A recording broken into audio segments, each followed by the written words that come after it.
Medyo nakapahulay na ko ani sa among balay kaya naman naka-decide ko nga mga to spaghetti. And then I choose Sky Coffee para tambayan kay nagdagad ko ani sa akong client nga kaslunon. And lami gid ni siya nga lugar ay kay sige na ko kakit-an lang sa una sa FB karon na ako din nindot siya tambayan if you're working online or gusto lang ka mag-chill with your barkadas kay na sila designated table for that. And na po siya for solo people lang. And of course, dili po siya studyhan gyud kung estudyante ka. 4 hours silang ginahatag nga time for free wifi. Super the best ilang pasta and strong ilang coffee. After that, ni ko diri sa Crown Creations by Sir Randall kay diri na jud ko sa una nag-aabang og mga sanina para sa mga kuan ako, mga client before sa mga kaslunon or unsa pa na nga event. And guys, barato dinhi and at the same time butan po kayo ang tagiya dinhi. After that, kay nag-wait na ko sa ako ang client nga maabot kay mo ni ang transient nga akong giabangan kay diri na mi matulog daan sa couple kay para ugma sa ilahang prenup dali na lang kay. Same time kailangan na mo og air conditioned place para naami adtuan kada mahuman ang isa ka set para pud atong bride fresh lang gyapon ang iyahang look. And diri pod pag makeup panay ugma. So 4 AM among sabot nga mo anhi ang makeup artist kay kailangan na mo i-catch up ang sunrise. Tapos ang among mga theme kay naka-base lang gyud siya sa mga personality sa ato ang client and kung unsa ilang hilig himuon as couple.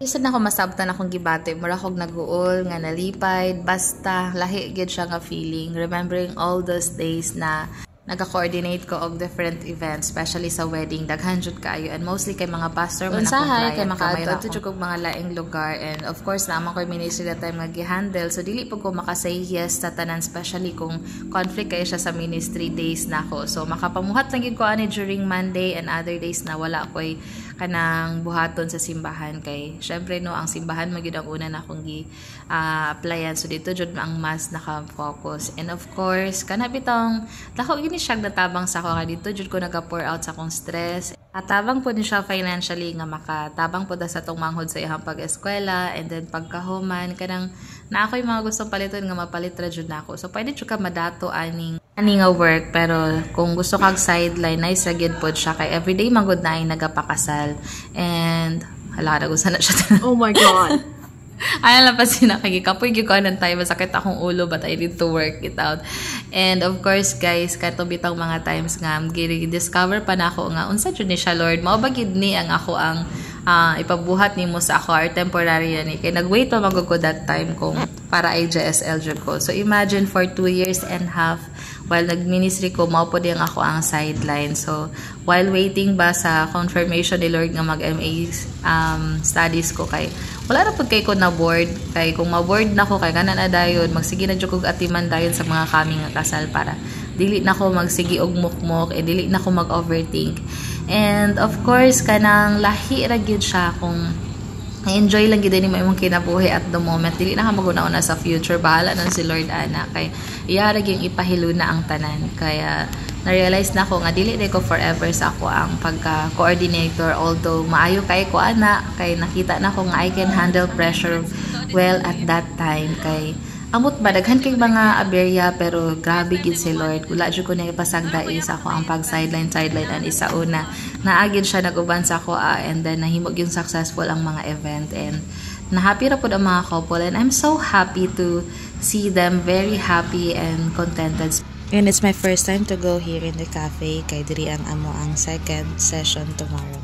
Wise decision for me nga naapoy ka ng generating income ang church or kinsa may tag-iya ani and gi-recommend ni sa ko anito ning ang isa sa mga pinaka maayo nga photographer diri sa Pagadian and ingon siya kay nindot diri mag-aura-aura kay wala pa kaay naka pa-book diri for prenup. So pag adto na ko sa lugar wala lang siya naa sa usa ka balay nga naa sa US and mo gid ang iyahang dating guys kana bitawng tugnaw kayo sa gawas kaya kailangan kay magpa-ludsog-lud kalayo sa sulod kay para dili kayo magkuan dili kayo ni mga filang kabugnaw.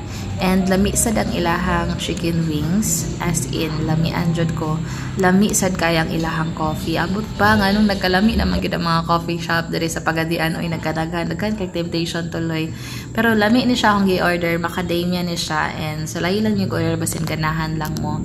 And syempre kay Christmas man mao niyang ilang mga decorations ambot ka karon ko unsa nay dagway sa North Point nga dili naman Christmas.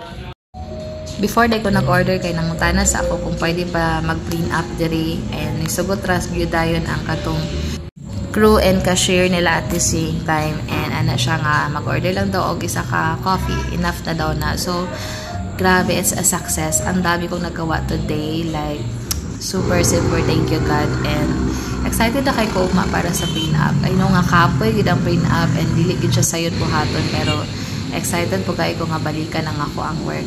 So that's it for now. Balik na pud ha. Bye.